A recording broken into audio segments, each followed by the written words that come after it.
Hello అండి, అందరికీ నమస్కారం. నా పేరు అవినాష్. మీరు చూస్తున్నారు అవినాష్ బర్డ్స్ ఇన్ఫో ఛానల్.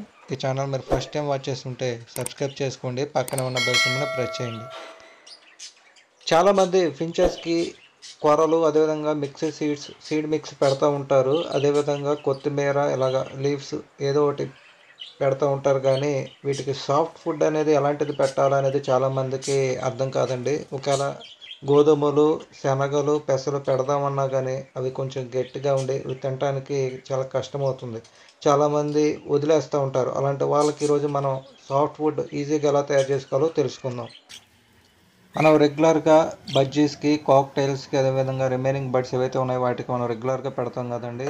గోధుమలు, శనగలు, పెసలు వాటిని మనం కొంచెం మిక్సీలో తీసుకొని కచ్చాబెచ్చాగా ఆడించుకోవాలండి. అలా ఆడించుకుంటే ఈ విధంగా మనకి కచ్చాబెచ్చాగా వస్తుంది. వీటిని మనం మార్నింగ్ డైట్ కింద వాటికి రెగ్యులర్గా పెడితే ఎక్సలెంట్గా తింటాయండి. ఒక్క ముక్క కూడా ఉంచో.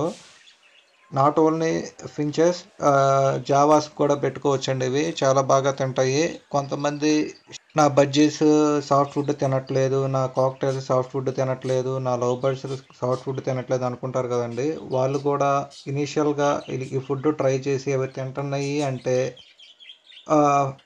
మిక్సీలో వేయకోకుండా పెట్టుకోవచ్చు.